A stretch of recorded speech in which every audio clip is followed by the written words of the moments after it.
அன்பு நண்பர்களுக்கு வணக்கம். Am I audible?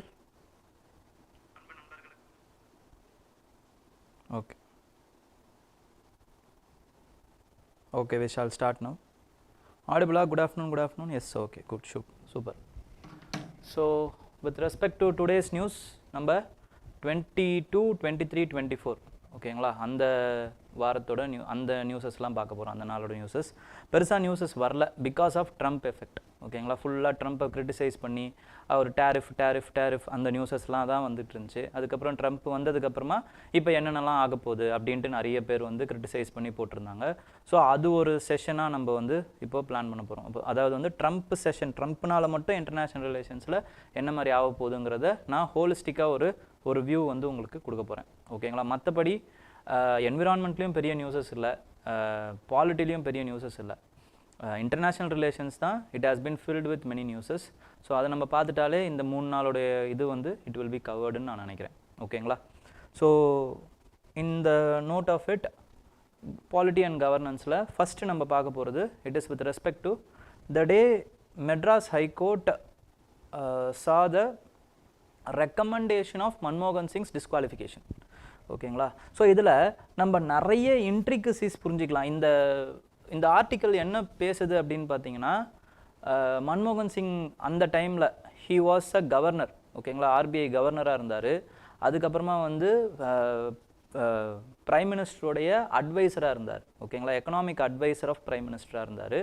Then during the time of the crisis Prime Minister needed some of important a person who has a economic knowledge. ஓகேங்களா, அதனால அவரை வந்து அவருடைய ஃபினான்ஸ் மினிஸ்டராக ஆக்குறார். பிவி நரசிம்மராவ் அவரை வந்து ஃபினான்ஸ் மினிஸ்டர் ஆக்குறாரு மன்மோகன் சிங்கை. ஸோ இது அடுத்து என்ன ஆகுதுன்னு பார்த்தீங்கன்னா, இப்போ மன்மோகன் சிங்க்கு ஏதாவது ஒரு எம்பி பதவி வேணும். ஓகேங்களா, 6 மாதம் வரைக்கும் ஒரு ஆளால் எம்பியாக இல்லாமல் ஒரு மினிஸ்டராக இருக்க முடியும். யாராக வேணாலும் இருக்கலாம். ஓகேங்களா, ஸோ அவர் வந்து சிட்டிசன் ஆஃப் இந்தியாவாக இருந்தால் மட்டும் போதும். அதுக்கப்புறமா வந்து 25 வயசு நிரம்பினவராக இருக்கணும். அவ்வளோதான் விஷயம்.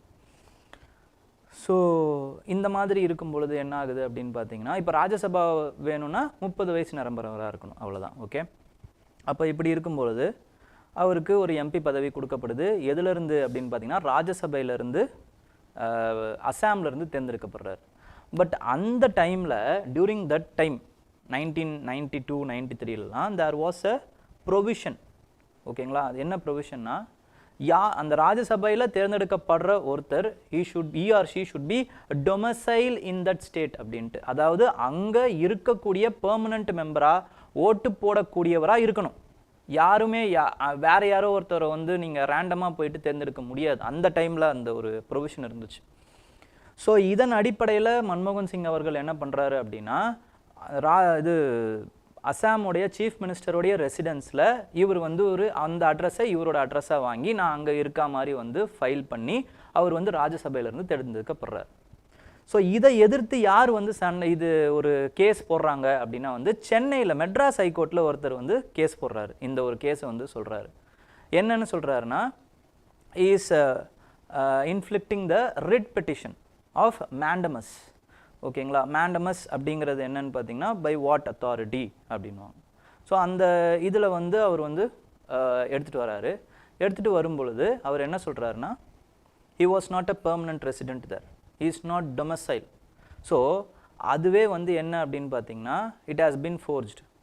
அப்போ ஆர்டிக்கல் 102(1)(e) படி ஆர்டிக்கல் அப்போ இந்த ஆர்டிகல்ஸ்லாம் நமக்கு இம்பார்ட்டண்ட் ஆகுது. அதனால தான் இந்த நியூஸ் எடுத்துகிட்டு வரேன். ஓகேங்களா, ஸோ இந்த ஒரு கதை மாதிரி நீங்கள் ஞாபகம் வைக்கும்போது இந்த ஆர்டிகல்ஸ் எல்லாமே உங்களுக்கு ஞாபகம் வந்துடும்.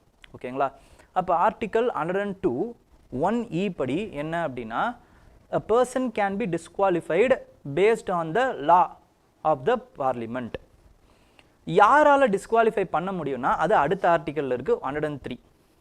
ஓகேங்களா, 103 படி a person will be disqualified by the president அப்படின்னு இருக்குது. ஓகேங்களா, பிரசிடென்ட் நினச்சா டிஸ்குவாலிஃபை பண்ணிட முடியும். அப்போ இவர் என்ன சொல்கிறாருன்னா, அந்த ரிட் பெட்டிஷனில் ஃபஸ்ட்டு வந்து அவர் வந்து தப்பாக போட்டது அப்படிங்கிறது எலெக்ஷன் கமிஷனை இந்திய மக்களை ஏமாத்துற மாதிரி. அப்போ அந்த ஏமாத்துறதின் அடிப்படையில் ஃபால்ஸ் அஃபிடவிட் கொடுத்த அடிப்படையில் அவர் வந்து டிஸ்குவாலிஃபை பண்ணணும். 102(1)E படி டிஸ்குவாலிஃபை பண்ணணும். அதே மாதிரி வந்து யாருன்னா வந்து பிரசிடென்ட் வந்து ஃபர்ஸ்ட் ரெஸ்பாண்டர் அப்படிங்கிற முறையில் அந்த ஆக்டை வந்து போடணும். இந்த ஆக்டை போடுங்கன்ட்டு நீங்கள் சொல்லுங்க அப்படின்னு அந்த ரிட் பெட்டிஷனை போடுறாரு. ஓகேங்களா? இப்போ இவ்வளோ ஆர்டிகல்ஸ் வருது. அப்போ 103 இம்பார்ட்டண்ட் ஆகுது, 102 இம்பார்ட்டண்ட் ஆகுது. அப்புறமா வந்து மேண்டமஸ் அப்படிங்கிற அந்த ப்ரொவிஷன் இந்த இதில் எல்லாத்துலேயுமே இது எப்படி ப்ராக்டிக்கலாக அப்ளை ஆகுது பாருங்கள். நம்ம படிக்கிறோம், பட் ப்ராக்டிக்கலாக எந்த மாதிரி இதை யூஸ் பண்ணி அவங்க அப்ளை பண்ணி கொண்டு வந்திருக்காங்க பாருங்கள். அப்போ இந்த மாதிரி ஆகும்போது என்ன ஆகுதுன்னா, கோர்ட் வந்து என்ன சொல்லுது, ஃபர்ஸ்ட் ஆஃப் ஆல் இந்த லோக்கல் ஸ்டாண்ட் இருக்கா அப்படிங்கிறத பார்க்குறாங்க. அதாவது வந்து நீ இந்த கோர்ட்டுக்கு எடுத்து நடத்துறதுக்கும் அதுக்கப்புறம் இதை மெட்ராஸ் ஹைகோர்ட்டில் வந்து நடத்துறதுக்கும் லோக்கல் ஸ்டாண்ட் இருக்கா அப்படின்னு பார்க்குறாங்க. ஏன்னா வந்து அஸ்ஸாமில் நடக்குது இது. ஸோ அஸ்ஸாம் மக்களுக்கு எந்த ஒரு கவலையும் இல்லை அப்படின்னும் போது உங்களுக்கு எதுக்காக இந்த கவலை இல்லை? அஸ்ஸாம் மக்களுக்கு அதை போடுறதுக்கான அறிவில்லைன்னு நீங்கள் நினைக்கிறீங்களா? ஸோ இந்த மாதிரி ஒரு கேள்வியை கேட்டு இதுக்கு லோக்கல் ஸ்டாண்டு இல்லை அப்படின்றத சொல்கிறாங்க. நெக்ஸ்ட் வந்து என்ன அப்படின்னு பார்த்தீங்கன்னா, ஆர்டிகல் 361 வருது, இன்னொரு article. It is with respect to the immunity given to the president. அப்போ பிரசிடென்ட் வந்து எந்த ஆக்ட் பண்ணாலுமே அவருக்கு வந்து இம்யூனிட்டி இருக்குது, whether it is official act or it is with respect to the personal act, அவருக்கு வந்து இம்யூனிட்டி அப்படின்னு சொல்லிடுறோம். இன்னொரு இது இதில் தான் இன்டர்பிரேட் பண்ணுறாங்க. என்ன அப்படின்னா, அவர் ஒரு ஆக்டை பண்ணாமல் இருக்கிறதுக்கும் அவருக்கு இம்யூனிட்டி இருக்குது. அப்போ டிஸ்குவாலிஃபை பண்ணணும் அப்படின்னு நம்மளால் சொல்லவே முடியாது. ஒரு பிரசிடென்ட் இதை தான் செய்யணும், இதை செய்யக்கூடாது அப்படின்னு எதையுமே நம்மளால் சொல்ல முடியாது. Because he carries immunity, he or she carries immunity. அது ஆர்டிகல் 361 இருக்குது. So immunity of the president is with respect to article 361. அப்போ நம்ம இந்த ஆர்டிகல் இது படிக்கிறதன் மூலமாக ஒரு 3 ஆர்டிக்கலை நம்ம தெரிஞ்சுக்கிறோம்.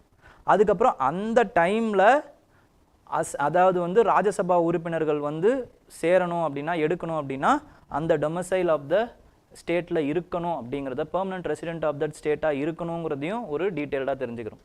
அப்போ இப்போ எப்படி சார் இருக்குது அப்படின்னு பார்த்தீங்கன்னா, 2003 பார்லிமெண்ட் என்ன பண்ணுறாங்கன்னா, இந்த விதியை நீக்கிறாங்க. ஓகேங்களா? என்னன்னா, இந்த டொமசைலாக இருக்கணுங்கிற அந்த இது தேவை கிடையாது, அவசியம் கிடையாதுன்னு நீக்கிடுறாங்க.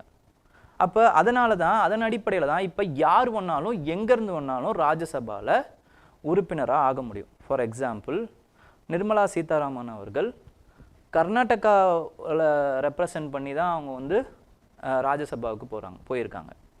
அதே மாதிரி ஜெய்சங்கர் அவர்களும் அதே மாதிரி தான் வந்து குஜராத், ஐ டோன்ட் ரிமெம்பர். இவர் நம்மளுடைய தமிழ்நாட்டை சேர்ந்த முருகன் அவர்கள், அவருமே வந்து மத்திய பிரதேஷ்னு நினைக்கிறேன், அங்கே வந்து அந்த உறுப்பினர்களால் எம்எல்ஏக்களால் தேர்ந்தெடுக்கப்பட்டு தான் எம்பி ஆயிருக்கார். ஸோ இந்த மாதிரி வந்து இங்கே தான் இருக்கணுன்ற அவசியம் இனிமேல் கிடையாது. ஆக்சுவலாக 2003 இல்லாத ஒரு சூழ்நிலையாக போயிடுது. ஓகேங்களா? ஸோ இந்த ஆர்டிக்கலை படிக்கும்போது it is a different and interesting article. So இந்த மாதிரி கதையோடு நம்ம ஞாபகம் வச்சுக்கும்போது இந்த ஆர்டிகல்ஸ்லாம் நமக்கு அப்படியே பதிஞ்சிரும். ஓ, இந்த டைமில் இது இருந்துச்சுல. அதே மாதிரி ஒரு ஸ்டேட்மெண்ட் வருது அப்படின்னா, இப்போது Rajya Sabha, the MPs who have been selected from the Rajya Sabha not as to be in the domicile of that state has been present since the original constitution, enactment of the original constitution ஒரு வார்த்தை வந்துச்சு அப்படின்னா அந்த statement தப்பு. ஏன்னா இதை 2003 தான் மாற்றிருக்காங்க. ஸோ அந்த கதையை நீங்கள் எப்படி இன்டர்பிரேட் பண்ணலாம், இந்த கதை மூலமாக நீங்கள் அதை ஞாபகம் வச்சுக்கலாம். மன்மோகன் சிங் இருந்தார், அப்போ அது ஒரு மேண்டமஸ் கேஸ் வந்துச்சு, அதுக்கப்புறம் 2003 பார்லிமெண்ட். ஸோ இதுக்காக தான் இந்த மாதிரியான ஆர்டிகல்ஸை நம்ம தேடி படிக்கணும். ஸோ ஆர்கானிக்காக உங்களுக்கு பாலிட்டி வந்து ரிமெம்பர் ஆகும். நீங்கள் மனப்பாடம் பண்ணணுன்ற அவசியம் இல்லை. 102 எதுக்கு, 103 எதுக்கு, 104 எதுக்கு, இதுக்கு இதுன்னு மனப்பாடம் பண்ணிகிட்டு இருக்காம, இப்படி ஏதாவது ஆர்டிக்கல் வந்துச்சுன்னா use those as an opportunity for enhancing your memory. Okay. Next, what is the status of smart city and mission அப்படின் smart city mission அப்படின்னும் பொழுது, they are critically evaluating the smart city mission with respect to the Simla. ஓகேங்களா? சிம்லா வச்சு வந்து ஒரு சில விஷயங்களை சொல்கிறாங்க. இது வந்து ஒரு ஹோலிஸ்டிக்கான ஆர்டிக்கல் கிடையாது. ஓகேங்களா, ஆல்ரெடி ஹோலிஸ்டிக்காக ஸ்மார்ட் சிட்டியை பற்றி நம்ம நிறைய வாட்டி நடத்திட்டோம். திருப்பி நடத்த வேணாம் அப்படிங்கிறதுனால ஜஸ்ட் இந்த ஒரு பார்ட் மட்டும் என்ன சொல்லியிருக்காங்கிறத நான் எக்ஸ்பிளைன் பண்ணுறேன். ஓகேங்களா, ஸோ ஸ்மார்ட் சிட்டி மிஷன் வந்து இட் ஹாஸ் பீன் அனௌன்ஸ்ட் இன் 2015. ஓகேங்களா, 100 மாடல் அர்பன் டெவலப்மெண்ட்டை வந்து பண்ணணும் அப்படின்னு நினச்சாங்க. அதுக்கப்புறம் it want to issue internet of things, அதுக்கப்புறமா வந்து connectivity, urban connectivity, urban amenities, இது எல்லாமே கொண்டு வரணும் அப்படின்னு நினச்சாங்க. பட் இதெல்லாம் எங்கே ஈஸியாக கொண்டு வந்திருக்க முடியும் அப்படின்னா டெவலப்டு ஸ்டேட்ஸில் உங்களால் ஈஸியாக கொண்டு வர முடியும், டெவலப்டு கண்ட்ரீஸில். இந்தியா மாதிரி ஒரு ஆப்போசிட்டான ஒரு டெவலப்பிங் கண்ட்ரியில் உங்களால் வந்து ஒரு ஆர்கனைஸ்டு ஸ்மார்ட் சிட்டியாக உங்களால் கொண்டு வர்றதுங்கிறது ரொம்ப கஷ்டமாக இருக்குது. ஓகேங்களா, ஆனால் இதில் வந்து 2 பார்ட் இருக்குங்க. என்ன 2 பார்ட் அப்படின்னா, key component IT enabled services, waste மேனேஜ்மெண்ட்டுக்கு, மொபிலிட்டிக்கு, அப்புறம் ஏரியா பேஸ்டு டெவலப்மெண்ட். இந்த 2 விஷயம். அதாவது ஏரியா பேஸ்ட் டெவலப்மெண்ட்னா இப்போ ஆல்ரெடி வந்து டெவலப் ஆகிடுச்சு சில ஏரியாலாம். ஓகேங்களா, அப்போது அந்த பில்டிங்ஸை நீங்கள் என்ன தான் பண்ண முடியும், ரெட்ரோ ஃபிட்டிங் தான் பண்ண முடியும். திருப்பி இடிச்சிட்டு மறுபடியும் வந்து புதுசாக கட்ட முடியாது. ஓகேங்களா, அப்போ அது என்ன பண்ணலாம், எப்படி பண்ணலாம், அந்த ஏரியா பேஸ்டு டெவலப்மெண்ட். அப்புறம் டெவலப் ஆகாத ஏரியாஸ் எல்லாம் ஐடி எனேபிள்டு சர்வீசஸ். இந்த மாதிரி 2 காம்போனன்ட் வச்சுருந்தாங்க. அதே மாதிரி Shimla is also one of the targeted 100 smart சிட்டியில் அதுவும் ஒன்றா வந்து அதுக்கப்புறம் சேர்க்குறாங்க. And then the implementing authority யார் அப்படின்னு பார்த்தீங்கன்னா, it is special purpose vehicle ஒன்று போடுறாங்க. So the local government has been bypassed இந்த இம்ப்ளிமெண்டேஷன். முனிசிபாலிட்டிக்கும் இதுக்கும் சம்மந்தம் கிடையாது. ஸ்பெஷல் பர்பஸ் வெஹிக்கிள் போட்டு கம்பெனிஸ் ஆக்டுக்குள்ளே ஸ்பெஷல் பர்பஸ் வெஹிக்கிள் போட்டு அவங்க தான் இதை டெவலப் பண்ணுறாங்க. ஓகேங்களா, இதுவே இது ஒரு பெரிய கிரிட்டிசிசமாக வந்து சொல்லுவாங்க. ஓகேங்களா, so because of municipalities has been bypassed in the smart city mission அப்படின்ட்டு. அப்போது அவங்களோட சிம்லாவில் டார்கெட் என்ன அப்படின்னு பார்த்தீங்கன்னா, ரெட்ரோஃபிட்டிங் ப்ராஜெக்ட்ஸு, அதுக்கப்புறமா வந்து டூரிசம், எக்கோ டூரிசம், அதுக்கப்புறமா வந்து ஸ்டாம் வாட்டர் ட்ரைனேஜ், அப்புறமா வந்து replacement of the unsafe buildings and building the resilient structures. ஓகேங்களா, இதெல்லாம் பண்ணணும். ஏன்னா வந்து அது மவுண்டனில் இருக்குது. ஸோ டூரிசம் வளர்க்க முடியும். ரெட்ரோஃபிட்டிங் பண்ணிவிட்டு அழகாக வந்து ஸ்மார்ட் சிட்டி பண்ணலாம். ஸோ இதுக்கு எவ்வளோ செலவாயிருக்கும் அப்படின்னு பார்த்தீங்கன்னா, ஒரு 9,000 crores. 9,000 crores எப்படிலாம் பண்ணணும், இப்படியெல்லாம் வந்து பண்ணி வச்சாங்க. பட் இப்போது ஆஃப்டர் ஒரு 8 to 9 years என்ன ஆயிருக்கு அப்படின்னு பார்த்தீங்கன்னா, it is in the sorry state. ஓகேங்களா, ஏன் இன்னும் வந்து traffic has been congested only, traffic congestion worse தான் ஆயிருக்கு. இனிஷியல் பிளான்ஸ் எதுவுமே வந்து கிக் ஆஃப் ஆகலை. நான் மோட்டரைஸ்டு மொபிலிட்டி அதை நெக்லெக்ட் பண்ணிட்டாங்க. நான் மோட்டரைஸ்ட் மொபிலிட்டி அப்படிங்கிறது என்னது, வெறும் நடந்து போகிறதா இருக்கட்டும், சைக்கிளில் போகிறதா இருக்கட்டும், இந்த மாதிரியான non motorised mobility has been neglected. And then ஃபண்டும் வந்து கரெக்டாக அலோகேட் பண்ணல. ஃப்ளவர் பார்ட்டை வந்து அங்கங்கே பியூட்டிஃபிகேஷன் ஆஃப் அதை ஸ்மார்ட் சிட்டிங்கிற மாதிரி நினச்சி ஃப்ளவர் பார்ட்டை வைக்கிறதுக்கு ஒரு 2 கோடி ரூபா செலவு பண்ணியிருக்காங்க. ஓகேங்களா, இதுக்கும் ஃப்ளவர் பாட் வச்சா என்ன வைக்கலாம், அதுக்கு தண்ணி வேறு ஊற்ற மாட்டாங்க, வெறும் பாட்டு மட்டும்தான் இருக்கும், ஃப்ளவர் இருக்காது. ஒரு மாதம் கழித்து வந்து பார்த்தீங்கன்னா. ஓகேங்களா, ஸோ இப்படி எல்லாத்தையுமே வந்து மிஸ்மேனேஜ்மெண்ட் பண்ணிக்கிட்டே இருந்திருக்காங்க. ஓகேங்களா, ஸோ அதனால் எதுவுமே அதே மாதிரி லார்ஜ் இன்ட்ரூசிவ் ஸ்ட்ரக்சர்ஸ் பாதி கட்டி முடிக்காமல், எஸ்கலேட்டர் கட்டி அதுக்கு கரண்ட் இல்லாமல், இல்லைனா வந்து அதை ஆப்ரேட் பண்ணாமல், எஸ்கலேட்டர் கட்டினதும் என்ன ஆயிருக்கும், அதுவும் ஒரு படி மாதிரி தான் எல்லோரும் யூஸ் பண்ணியிருப்பாங்க. ஓகேங்களா, இது அங்கே மட்டும் கிடையாது, எல்லா ஸ்மார்ட் சிட்டிலையும் இது ஒன் ஆஃப் த எக்ஸாம்பிள்ஸ் தான். ஓகேங்களா, இப்படி தான் இந்த நிலைமை தான் இருக்குது அப்படிங்கிறத சொல்கிறாங்க. இது எதனாலங்க அப்படின்னு பார்த்தீங்கன்னா 2 காரணம் சொல்கிறாங்க. 2மே சூப்பரான காரணம். Projects devoid of meaningful urban governance. Urban governance இல்லாத ஒரு ப்ராஜெக்டும், அதே மாதிரி பப்ளிக் இன்வால்மெண்ட் இல்லாத ஒரு ப்ராஜெக்டும் ஆர் பவுண்ட் டு ஃபெயில். இதுதான் அவங்களுடைய ஃபைனல் வேர்டிக்ட். ஓகேங்களா, அர்பன் கவர்னன்ஸ் இருந்திருக்கணும், பப்ளிக் கவர்னன்ஸ் இன்வால்மெண்ட் இருந்திருக்கணும். இது not the only problem, this is also the main problems. அண்ட் இதையும் அப்படியே கேள்வியாக கேட்குறதுக்கு வாய்ப்பு இருக்குது. ஓகேங்களா, இந்த ஸ்டேட்மெண்ட்டே அப்படியே கேள்வியாக கேட்கலாம், அவ்வளோ ஒரு இம்பார்ட்டண்ட்டான ஸ்டேட்மெண்ட் இது. ஓகே, 10 மார்க்கில் கேட்குறதுக்கு நிறைய வாய்ப்பு இருக்குது. So these are the things which you have to remember. Next, states yet to use 70,000 crores fund for the welfare of the welfare of the workers. Union government union labour ministry கிட்ட ஒரு RTI ஒருத்தவங்க போட்டிருக்காங்க. அப்போ இதன் மூலமாக நமக்கு 2 விஷயம் நமக்கு கவர் ஆகும் போர்ஷனில். Vulnerable sections of the society, workers, construction workers, அவங்களுடைய பிரச்சனை. அதுக்கப்புறமா வந்து என்னன்னு பார்த்தீங்கன்னா பவர் ஆஃப் த ஆர்டிஐ.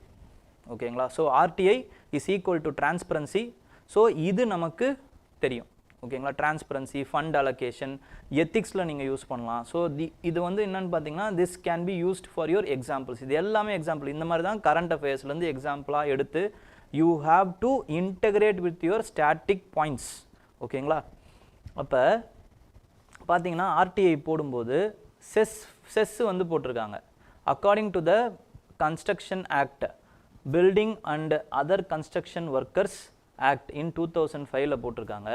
இதில் பொறுத்த வரைக்கும் ஒரு ஒரு ஒரு பில்டிங் ஒன்று கட்டுறோம் அப்படின்னா அந்த பில்டிங்கோட மொத்த காஸ்ட்டில் 2%, not more than 2%, not less than 1%, you have to pay it as a cess for the development or the welfare of the construction workers. நீங்கள் வந்து அந்த ஸ்டேட் கவர்மெண்ட்டுக்கு இல்லைனா சென்ட்ரல் கவர்மெண்ட்டுக்கு செஸ்ஸாக கொடுக்கணுங்க. ஓகேங்களா? ஸோ செஸ்ஸுங்கிறதே சென்ட்ரல் கவர்மெண்ட் போடுறது தான். பட் ஸ்டேட் கவர்மெண்ட்டுக்கு என்ன பண்ணலாம் அப்படின்னு பார்த்தீங்கன்னா கன்ஸ்ட்ரக்ஷன் ஒர்க்கர்ஸுக்காக அவங்களும் சில செஸ்ஸஸ் போடலாம் அப்படின்னு சொல்கிறாங்க.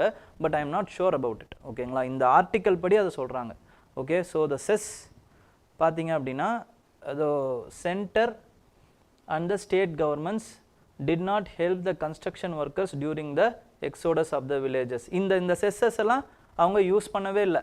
இந்த செஸ்ஸஸ்லாம் வச்சு அவங்க யூஸ் பண்ணவே இல்லை அப்படிங்கிறத சொல்கிறாங்க. அது மட்டும் இல்லாமல் there is a cess evasion also with respect to Maharashtra. They are saying this as an example.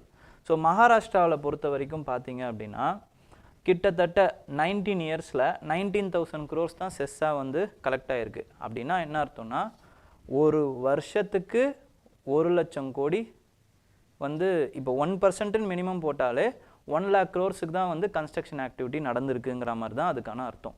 But அவ்வளோதான் நடந்திருக்குமானா அதை விட அதிகமாக நடந்திருக்கும். So there is a cess evasion.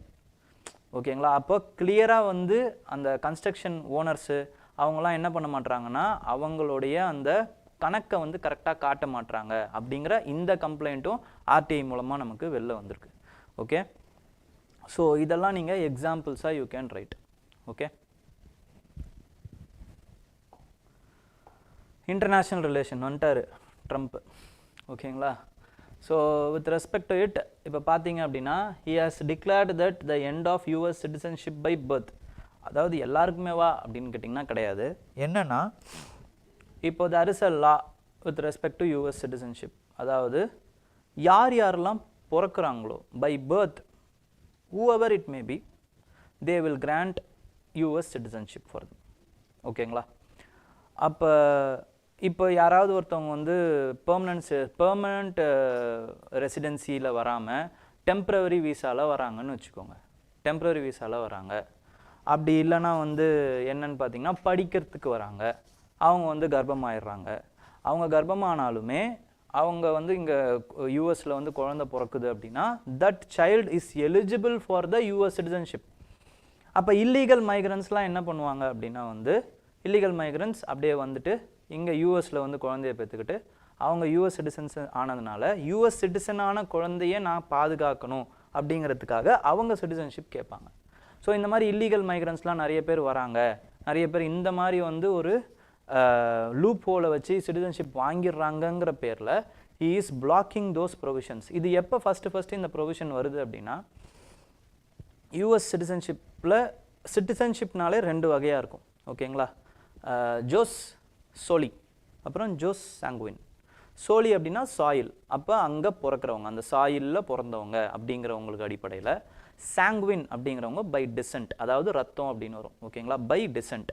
Okay, அவங்க அந்த சிட்டிசன்ஷிப்பாக இருக்கிறவங்கனால பெற்ற குழந்தைங்கனால அவங்களுக்கும் சிட்டிசன்ஷிப். இப்போ யூஎஸ் சிட்டிசன்ஸாக இருக்காங்க, இந்தியாவில் வராங்க, வந்து அவங்க குழந்தைய பெற்றுக்கிறாங்கன்னா they are also eligible for the US citizenship.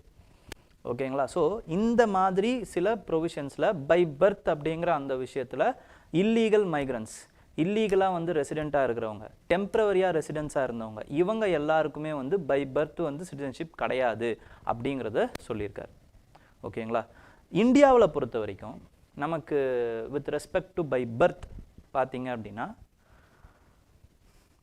during the commencement of the constitution whoever is giving birth in Indian soil they can ask for Indian citizenship except the diplomats, consuls, and then enemy aliens. இவங்க 3 பேரால மட்டும்தான், 2 பேர் தான், 2 group தான், diplomats, enemy aliens தவிர்த்து வேற யாரெல்லாம் இந்தியாவில் பிறக்கிறாங்களோ they can apply for Indian citizenship. Okay, but அதுக்கப்புறம் என்ன ஆகுதுன்னு பார்த்தீங்கன்னா இல்லீகலாக மைக்ரன்ஸ் வராங்க, அவங்களும் குழந்தைகளை பெற்றுக்கிறாங்க, பை பர்த் அவங்க வந்து கேட்குறாங்கங்கிறதுனால 1992 ஒரு விஷயத்தை மாற்றுறாங்க. அதாவது ஒருத்தர் ஒரு பேரண்ட் வந்து சிட்டிசன்ஷிப் ஆஃப் இந்தியாவாக இருக்கணும், சிட்டிசன் ஆஃப் இந்தியா, அதுவும் ஃபாதர் வந்து சிட்டிசன் ஆஃப் இந்தியாவாக இருந்தால் அப்படி ஒரு ப்ரொவிஷன் இருந்துச்சு. அதுக்கப்புறம் திருப்பி 2003 எப்படி மாற்றுறாங்க அப்படின்னா, ஒருத்தர் சிட்டிசன் ஆஃப் இந்தியாவாக இருக்கணும், இன்னொருத்தர் இல்லீகல் மைக்ரண்ட்டாக இருக்கக்கூடாது அப்படின்னு மாற்றுறாங்க. 2003 எப்படி மாற்றுறாங்க. அப்போ பை டிசென்ட்டு வந்து அப்பர் ஹேண்ட் ஆகிடுச்சு, பை பர்த் வந்து கொஞ்சம் கம்மியாயிடுச்சு. இந்தியன் சிட்டிசன்ஷிப்பை பொறுத்த வரைக்கும் சரி இது. ஓகேங்களா, பை டிசென்ட் தான் இம்பார்ட்டன்ட் கொடுக்குறாங்க. ஓகே,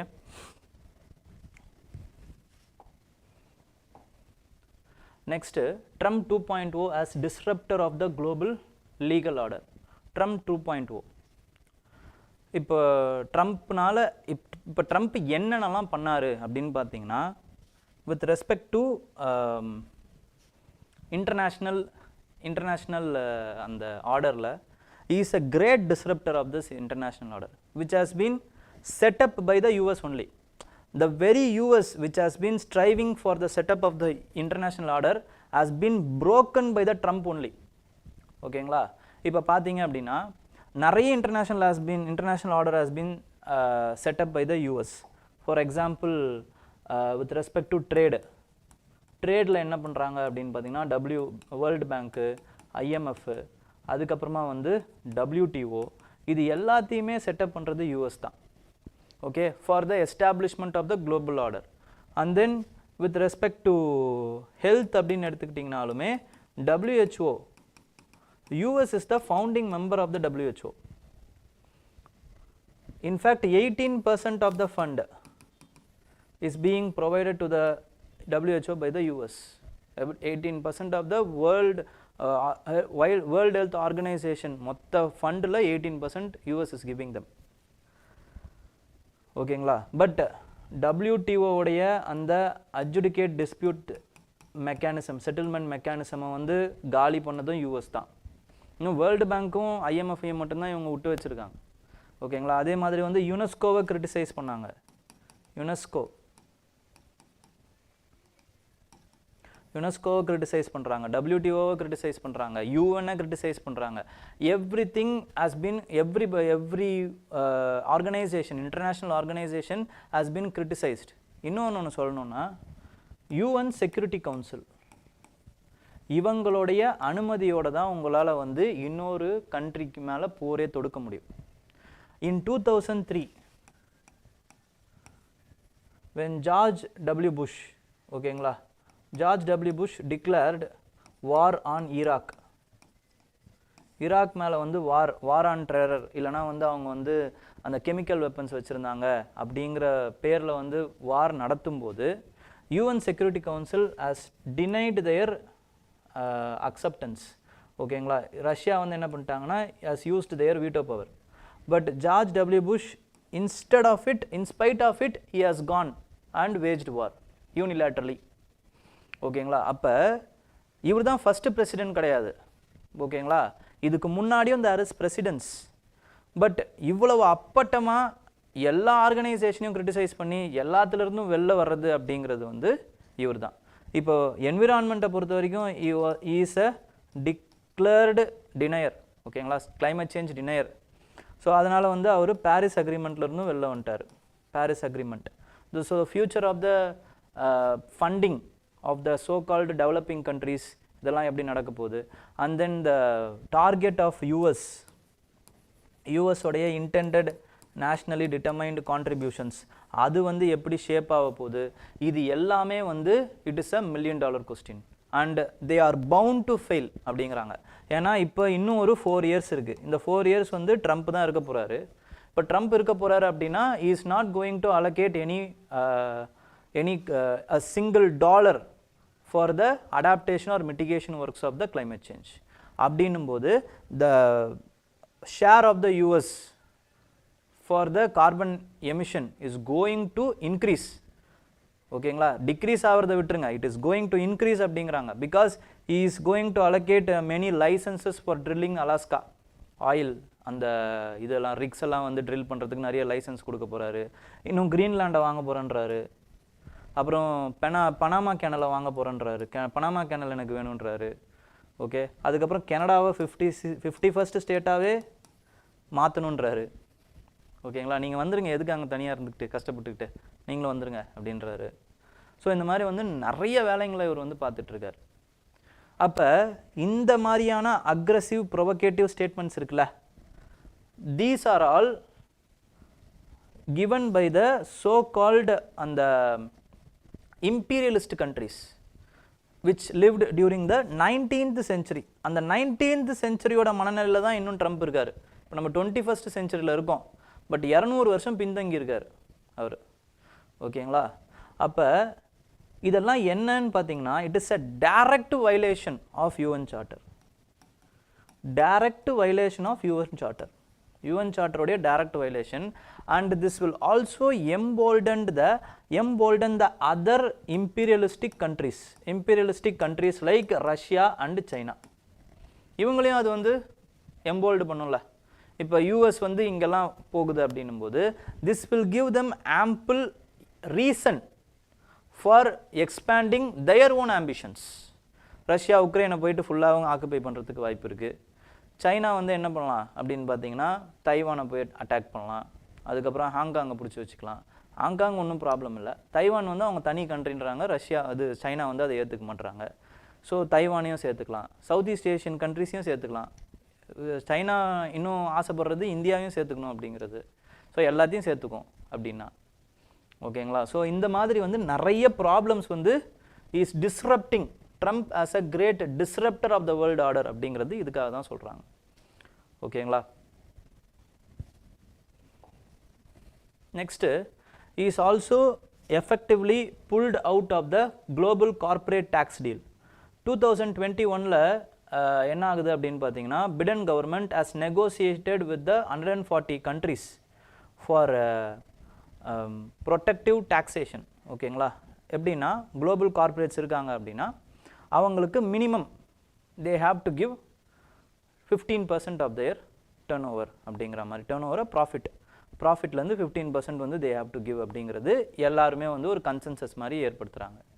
இப்போ ஆனால் அந்த அமெரிக்காவில் மட்டும் பார்த்தீங்க அப்படின்னா 10% தான் இருக்குது. ட்ரம்ப் வந்து அந்த டைமில் வந்து ஃபிக்ஸ் பண்ணிட்டு போனது. இப்போ மற்ற கம்பெனிஸ் அப்போ எப்படி கொடுப்பாங்க அப்படின்னு பார்த்தீங்கன்னா 10+5% வந்து மற்ற கண்ட்ரிஸ் வந்து அந்த கம்பெனியில் இருக்கிறவங்களுக்கு இது பண்ணிக்கலாம். ஃபார் எக்ஸாம்பிள் இப்போ ஃபேஸ்புக்கு யூரோப்பியன் யூனியனில் இருக்குது அப்படின்னா, யூரோப்பியன் யூனியனில் இருக்கக்கூடிய கண்ட்ரிஸ் 10% இவங்க அமெரிக்காவில் கொடுக்கறத தாண்டி ஒரு 5% they can unilaterally take taxes from that organization. ஃபேஸ்புக்கிலேருந்து எடுத்துக்கலாம். இது இந்த மாதிரி இனிமேல் பண்ணக்கூடாது. இனிமேல் நீங்கள் யாராவது பண்ணிங்கன்னா உங்களை எல்லாருக்குமே வந்து டேரிஃப் போட்டுருவேன். Tariff and Trump. ஓகேங்களா, இது நான் உனக்கு டேரிஃப் போட்டுருவேன். கனடாவா உனக்கு நான் டேரிஃப் போட்டுருவேன். இந்த இதுவா உனக்கு நான் டேரிஃப் போட்டுருவேன். டென்மார்க் கிட்ட மிரட்டுறது, கொலம்பியா கிட்ட மிரட்டியிருக்காங்க. சப்ரானியை பூரா அடிக்கிறது போட்டு. ஓகேங்களா, இந்த மாதிரி வந்து நிறைய வேலைகள் பண்ணுறாரு. And it has effectively disrupted the global trade also. And tariff wars will be waged. Tariff wars இப்போ அமெரிக்கா போடுறாங்க அப்படின்னா யூரோப்பியன் யூனியன் பார்த்து சும்மா இருக்க மாட்டாங்க. அவங்க திருப்பி டேரிஃப் போடுவாங்க, இவங்க போடுவாங்க. ஸோ சைனா போடுவாங்க, ரஷ்யா போடுவாங்க. What it will do is அதுக்கப்புறம் பிரிக்ஸ் கண்ட்ரி மேலே 100% டேரிஃப் போட போகிறேன்னு சொல்லிட்டு இருக்காரு. ஓகேங்களா, அப்படி சொன்ன உடனேவே என்ன ஆயிடுச்சு அப்படின்னு பார்த்தீங்கன்னா, ஆல்ரெடி ஷேர் மார்க்கெட் இன்னும் இறங்கிடுச்சு. ஸோ இந்த மாதிரி வந்து த்ரெட்டுனால என்ன ஆகும் அப்படின்னு பார்த்தீங்கன்னா, அன்ஃபோர்சீன் எஃபெக்ட்ஸ் வந்து நடக்கும். This effects are called as butterfly எஃபெக்ட்ன்றாங்க. இப்போ ஒரு சின்ன மாற்றம், ஒரு சின்ன விஷயம் ஒன்று நடக்கிறதுனால வேறு கேஸ்கேடிங் எஃபெக்ட் நிறைய நடக்கிறதுக்கு வாய்ப்பு இருக்குது. ஓகேங்களா, இதை ட்ரம்ப் வந்து இன்னும் 4 வருஷம் இருக்குது, இன்னும் எதெல்லாம் கை வச்சு என்னென்னலாம் பண்ண போகிறாரு அப்படிங்கிறது நமக்கு தெரியல. ஓகே, இன்னும் நிறைய படிப்போம்னு நினைக்கிறேன் அவரை பற்றி. ஓகே, ஸோ இது ஒரு பெரிய விஷயம் இருக்குது. நெக்ஸ்ட் வந்து என்ன அப்படின்னு பார்த்தீங்கன்னா, there is a word called as Washington consensus. ஓகேங்களா, இங்கே இதெல்லாம் இவர் பண்ணுறதுனால he has been doing away with the Washington consensus அப்படின்னு இங்கே ஒரு வார்த்தை இருக்கும். வாஷிங்டன் கன்சென்சஸ் அப்படிங்கிறது 1980s 90sல டெவலப்டு கண்ட்ரீஸ் மொத்தமாக எடுத்த முடிவு. அதாவது to open up the world trade to the developing countries also, to percolate the importance of the globalization to developing countries. அப்போ டெவலப்பிங் கண்ட்ரீஸுக்கு என்ன பண்ணணும், டேரிஃப்லாம் கம்மி பண்ணணும், கொஞ்சம் நம்ம வந்து சலுகைகளை கொடுக்கணும். சலுகைகளை கொடுக்கும்போது அவங்களும் நிறைய ப்ரொடக்டிவாக வந்து இது பண்ணுவாங்க, ப்ரொடக்ஷன் நிறைய நடக்கும், நம்மளுடைய ப்ராடக்ட்ஸை கன்சம்ஷன் பண்ண முடியும். அப்போ கன்சம்ஷன் பண்ணுறதன் மூலமாக மார்க்கெட் விரிவடையும். மார்க்கெட் விரிவடைவதன் மூலமாக நம்மளுக்கும் வந்து ப்ரொடக்ஷன் இன்க்ரீஸ் ஆகும், வேலைவாய்ப்பு இன்க்ரீஸ் ஆகும். இந்த மாதிரி நிறைய லாபம் இருக்குது. அப்படின்ட்டு என்ன பண்ணுறாங்கன்னா வந்து வாஷிங்டன் கன்சென்சஸில் they are decreasing the tariffs, protectionist ஆட்டிடியூட்லாம் டிக்ரீஸ் பண்ணுறாங்க. ஸோ அதனால் அவங்க கெயின் பண்ணது தான் அதிகம். ஆனால் because of the politics and ideology differences they are now again increasing the tariffs and protectionist attitude வருது. இதோட சேர்த்து என்ன வரும் அப்படின்னு பார்த்தீங்கன்னா wars, divide, destruction, இது எல்லாமே சேர்ந்து வரும். ஓகேங்களா? நெக்ஸ்ட் WHO என்ன பண்ணுறாரு அவர் அப்படின்னு பார்த்தீங்கன்னா unilaterally he has withdrawn from the global health organization, citing that நாங்கள் கொடுக்கறத தாண்டி WHO எங்களுக்கு எதுவும் பண்ணுறதில்ல, சைனாவுக்கு தான் எல்லாமே பண்ணுறாங்க, டெவலப்பிங் கண்ட்ரீஸுக்கு தான் எல்லாத்தையும் பண்ணுறாங்க, எங்களுக்கு ஒன்றுமே ரிட்டர்ன்ஸ் வர்றதில்லை, அதனால் எங்களுக்கு இது தேவையில்லை அப்படின்ட்டு வந்து WHO வந்து கிரிட்டிசைஸ் பண்ணிட்டு இவர் வெளில வந்துடுறாரு. ஏதாவது ஒரு பாடத்தை வந்து அவர் கற்றுக்கணும் அப்படின்னா COVID-19 அவர் கண்டிப்பாக இருந்திருக்கணும். பட் அவர் வந்து கற்றுக்கல. ஓகேங்களா? என்னென்னா ஒரு வைரஸுக்கு இவன் இந்த அமெரிக்கன் இல்லைனா வந்து இது இந்த எல்லைக்குள்ளே தான் இருக்கணும் அப்படிங்கிறது இதெல்லாம் கிடையாது, அளவுகோல்லாம் கிடையாது. when it is affected the global community will be affected. இப்போ குளோபல் கம்யூனிட்டி ஒழுங்காக இருக்கணும். ஒரு இடத்துல செக் பண்ணணும் அப்படின்னா இப்போ ஆஃப்ரிக்கன் இதில் செக் பண்ணியிருந்தாங்க ஒரு வைரஸ் அப்படின்னா it wouldn't have spread through the other countries. சைனாவில் ஒரு வைரஸை செக் பண்ணியிருந்தாங்க அப்படின்னா it wouldn't have spread through the other countries. ஓகேங்களா? அப்போ அங்கே செக் பண்ண முடியலன்னா என்ன அர்த்தம்னா சைனாவை விட்டுருங்க, ஆஃப்ரிக்கன் கண்ட்ரீஸில் ஒரு இது வைரஸ் ஸ்ப்ரெட் ஆகுதுன்னா எதனால் அப்படின்னு பார்த்தீங்கன்னா அவங்களுக்கு அந்த இன்ஸ்டிடியூஷனல் கெப்பாசிட்டி இல்லை, ட்ரக் டெலிவரிஸ் ஃபெசிலிட்டிஸ் இல்லை. அப்போ அந்த இடத்துலையே அந்த எமர்ஜிங் இடத்துலையே வந்து அவங்கள அந்த வைரஸை கண்டெயின் பண்ணுறது தான் வந்து WHO வேலை. அப்போ அது அவங்களால கரெக்டாக ஃபண்டிங் இல்லைன்னும் போது அவங்களால பண்ண முடியலன்னும் போது அந்த virus will spread to the other global community only. It will only affect இப்போ இல்லைனாலுமே in near future will also affect all the countries, all the population. ஓகேங்களா? So short cited removal should be withdrawn அப்படின்ட்டு வந்து WHO கேட்டிருக்கு. But இப்போ வந்து அவர் யூனிலேட்டரலி executive ஆர்டரில் வெளில வந்துட்டார். This process will go in 1 year. 1 yearக்குள்ளே US வந்து வெளில வந்துடும். ஓகேங்களா? 1 year வரைக்கும் அவங்களுக்கு டைம் இருக்குது அந்த ப்ராசஸ்லேருந்து வெளில வரத்துக்கு. Let's see what it is happening. So WHO பற்றி இந்த வருஷம் ஒரு கேள்வி கேட்குறதுக்கு வாய்ப்பு இருக்குது.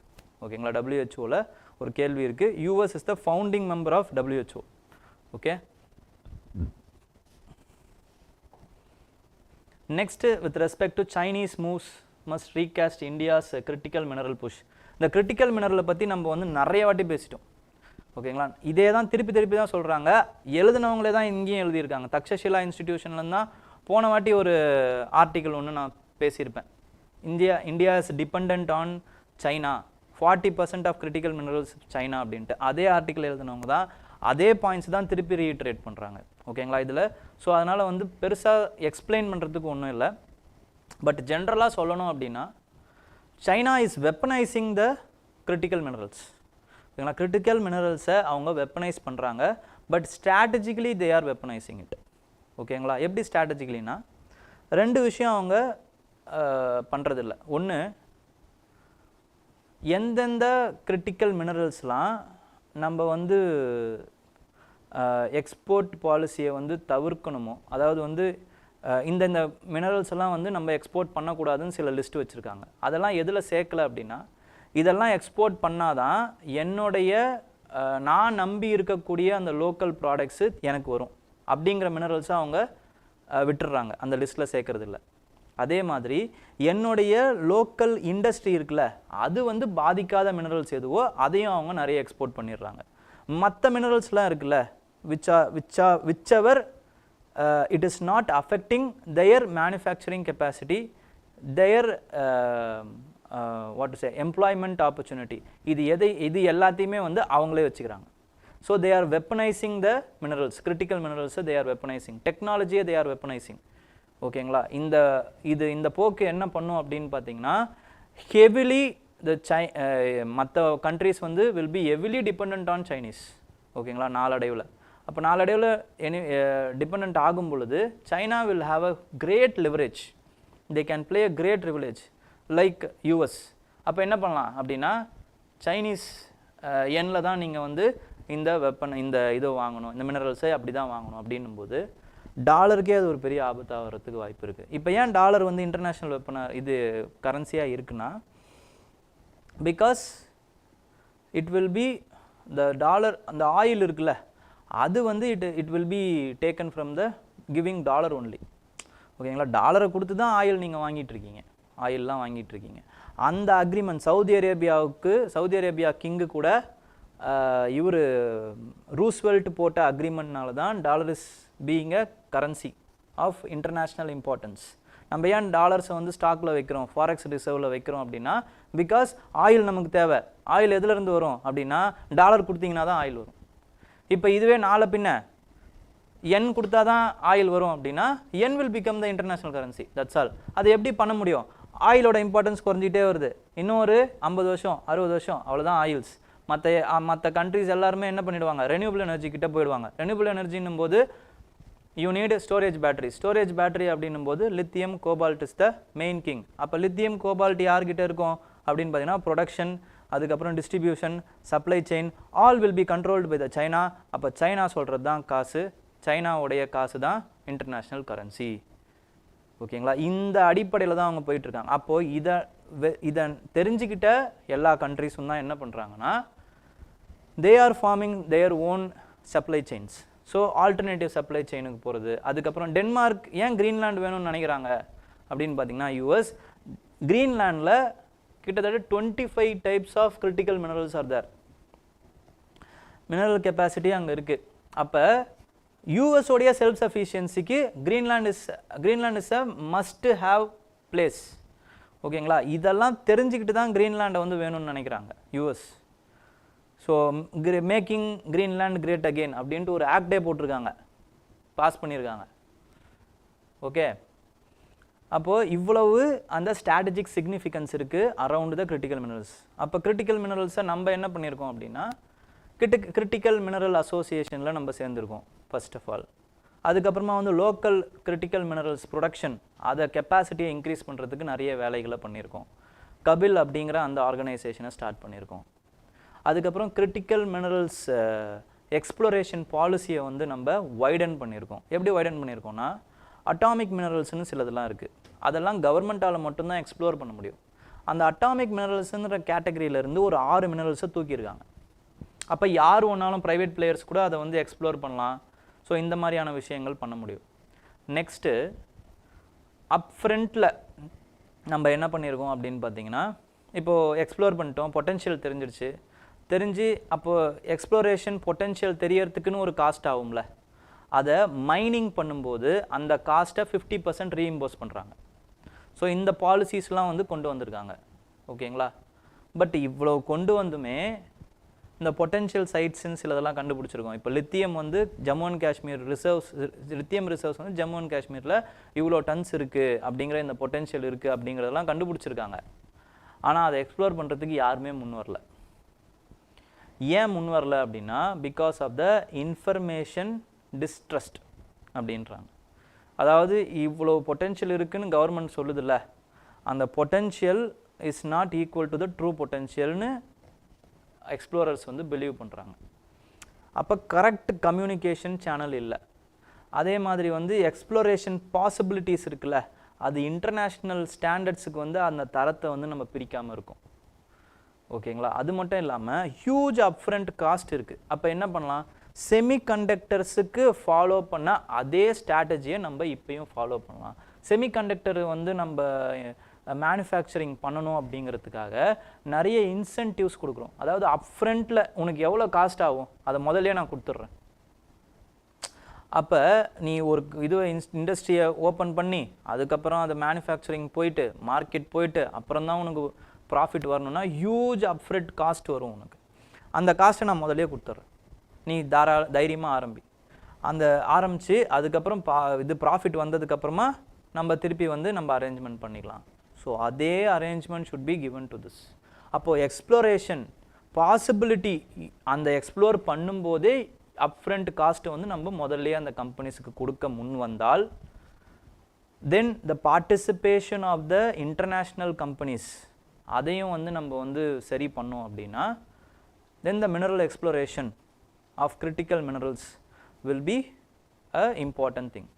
இன்னொரு விஷயம், tungsten is also an important critical mineral, but it is in news for the bad news. ஓகேங்களா, it is in the news for the bad image. இப்போ அரித்தாப்பட்டியில் டங்ஸ்டன் மைனிங் வந்து பண்ணணும்னு நினச்சி அதை வந்து இப்போ கைவிட்டுட்டாங்க. So you should also imbibe the local sentiments of the people. என்னதான் டங்ஸ்டன் இருக்குது இல்லை கிரிட்டிக்கல் மினரல்ஸ் இருக்குது அப்படின்னாலுமே அந்த லோக்கல் பீப்புளுக்கு அது அஃபெக்ட் ஆகுது, அவங்களோட லைவ்லிஹுட் அஃபெக்ட் ஆகுது, இல்லைனா வந்து அவங்க வந்து டிஸ்பிளேஸ் பண்ணப்படுறாங்க, அவங்களுக்கு அதில் சம்மதம் இல்லை அப்படின்னா for the good of the nation the government should rightly leave those kinds of projects. ஓகேங்களா, இது சைனாவில் நடக்காது. சைனாவுக்கும் இந்தியாவுக்கும் இதுதான் டிஃப்ரென்ஸ். ஓகேங்களா, India will also go along with the sentiments of the people. China அப்படி கிடையாது. For the state people is there, India for the people state is there. This is the difference between the democracy and autocracy. ஓகேங்களா, so இந்த சேலஞ்சையும் நம்ம மனசில் வச்சுக்கிட்டு பார்க்கணும்.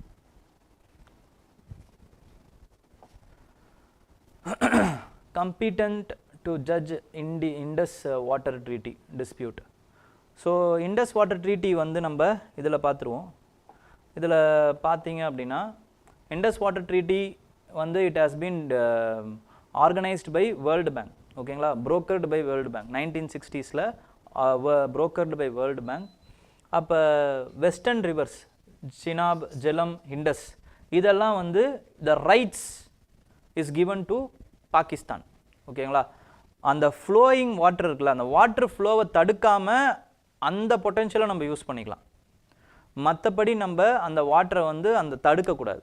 But எந்த வாட்டரை தடுத்து நம்ம யூஸ் பண்ணிக்கலாம் அப்படின்னும்போது சட்லஜ், பியாஸ் ரிவர் இதோடைய எக்ஸ்க்ளூசிவ் ரைட்ஸ், ட்ரிங்கிங் ரைட்ஸ்லேருந்து தடுத்து நம்ம வேறு ஏதாவது யூஸ் பண்ணுறதுலேருந்து எல்லாமே டேம் கன்ஸ்ட்ரக்ஷன் எல்லாமே பண்ணிக்கலாம்.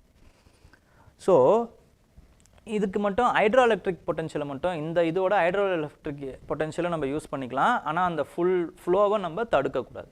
இதுதான் அதுக்கான அந்த அந்த இண்டஸ் வாட்டர் ட்ரீட்டியோடைய இது. அதுக்கு இப்போ டிஸ்பியூட் வருது அப்படின்னும்போது பெர்மனண்ட் இண்டஸ் கமிஷன் அப்படின்ட்டு வந்து வருஷம் வந்து பெர்மனண்ட் இண்டஸ் கமிஷன் இங்கேருந்தும் இந்தியாவிலேருந்தும் பாகிஸ்தான்லேருந்தும் சென்ட் பண்ணி அதை கரெக்டாக போயிட்டுருக்கா, கரெக்டாக அனுப்புகிறாங்களா அதெல்லாமே வந்து எக்ஸ்சேஞ்ச் பண்ணிப்பாங்க இந்த இதெல்லாம். நெக்ஸ்ட்டு அதில் அந்த மெக்கானிசமில் ஏதோ ப்ராப்ளம் இருக்குது, டிஸ்பியூட் மெக்கானிசம் ஒர்க் அவுட் ஆகலை அப்படின்னும் போது என்ன பண்ணுவாங்கன்னா வேர்ல்டு பேங்க் என்ன பண்ணுவாங்க அப்படின்னா வந்து they will appoint a neutral person which is called as neutral expert. Neutral expert அப்படிங்கிற ஒருத்தரை வந்து தீர்மானிப்பாங்க. அவர் சொல்கிறதும் யாரும் ஏற்றுக்க மாட்டாங்க.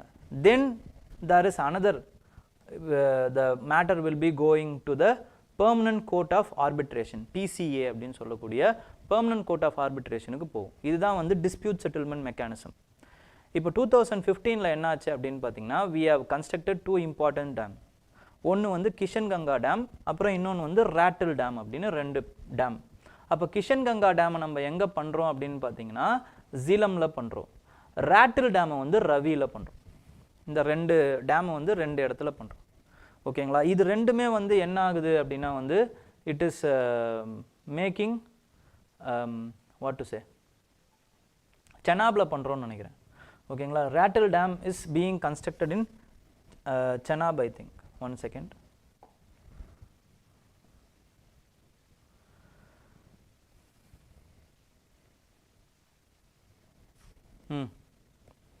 Kishan Ganga is constructed in Jhelum and Rattle Dam is constructed in the Jhelum, Chenab river. இந்த ரெண்டு இதுவும் பண்ணும் பொழுது பாகிஸ்தான் என்ன பண்ணுதுன்னா அதோட டிசைன் வந்து it is obstructing the flow of the river. அப்போ it is against the Indus water treatyங்கிற மாதிரி ஒரு கம்ப்ளைண்ட் வைக்கிறாங்க. அப்போ கம்ப்ளைண்ட் வைக்கும்போது 2015ல் நியூட்ரல் எக்ஸ்பர்ட் வந்து ரெக்வஸ்ட் பண்ணுறாங்க பாகிஸ்தான். இந்தியா வந்து அதுக்கு ஒத்துக்குது.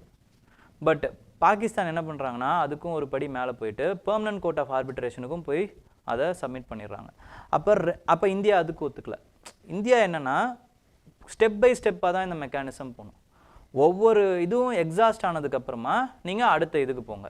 இதில் வந்து செட் ஆகலையா, நியூட்ரல் எக்ஸ்பர்ட் சொல்கிறது நமக்கு பிடிக்கலையா, கருத்து வேறுபாடு இருக்கா, அப்புறமா பெர்மனன்ட் கோர்ட் ஆஃப் ஆர்பிட்ரேஷன் போவோம். பேரலாக ஒரு ரெண்டு விஷயமும் ஒரே நேரத்தில் நடக்கக்கூடாது அப்படின்றதுனால பெர்மனன்ட் கோர்ட் ஆஃப் ஆர்பிட்ரேஷனை இந்தியா ஏற்றுக்கல.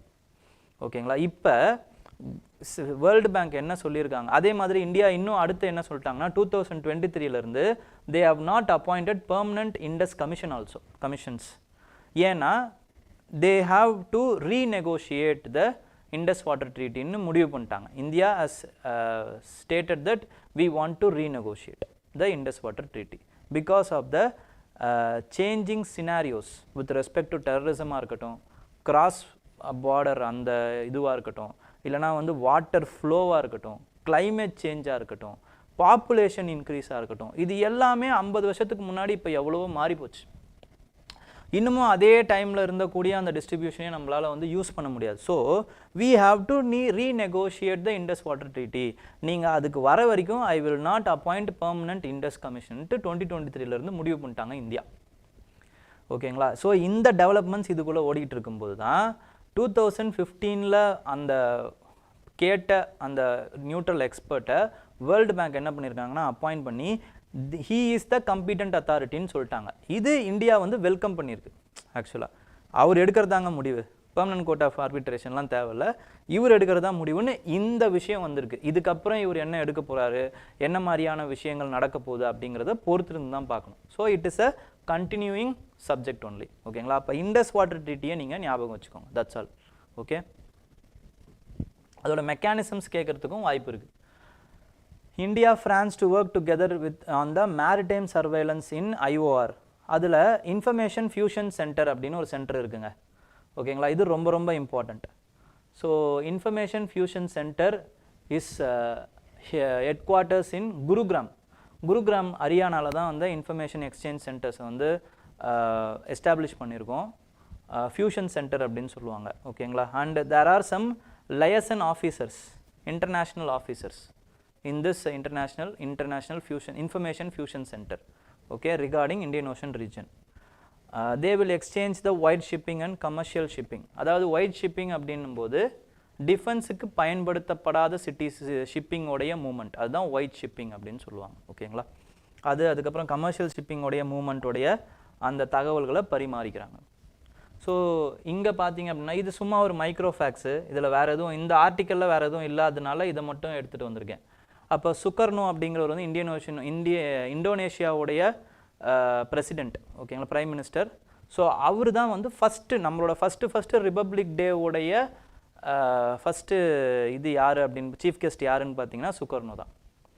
இப்போயும் இந்த வருஷத்தோடைய சீஃப் கெஸ்ட்டும் பிரசிடெண்ட், இது இந்தோனேஷியன் பிரசிடெண்ட். அதனால தான் நம்ம வந்து இந்த ஃபேக்டை வந்து சொல்லியிருக்காங்க. ஓகேங்களா. ஸோ இதையும் ப்ரிலிமினரியில் கேட்குறதுக்கு வாய்ப்பு இருக்குது. அதுக்கப்புறம் India and France is also discussing about the civil nuclear rights. அப்போது இந்த civil liability for nuclear damage act அப்படிங்கிற இந்த ஆக்டு ரொம்ப இம்பார்ட்டண்ட் ஆகுது. ஸோ இந்த ஆக்ட் என்னங்கிறத நம்ம இப்போ கொஞ்சம் டீட்டெயில்டாக பார்ப்போம். சர்னோபைல் இது ஃபார் போபால் கேஸ் ட்ராஜடி, அது உங்கள் எல்லாருக்குமே தெரியும். Release of the methyl isocyanide during the 1985-86 it is been released. So இதுக்கப்புறம் என்ன ஆகுது அப்படின்னு பார்த்தீங்கன்னா அந்த ஆப்ரேட்டர், அதுக்கப்புறமா வந்து அந்த கம்பெனி சப்ளையர், இவங்க யாரையுமே நம்ம வந்து லயபிள் ஆக்க முடியல. Because of the damages, life losses they have been done. அவங்க எல்லாருமே வெளில போயிடுறாங்க, வெளிநாட்டுக்கு தப்பிச்சு போயிடுறாங்க.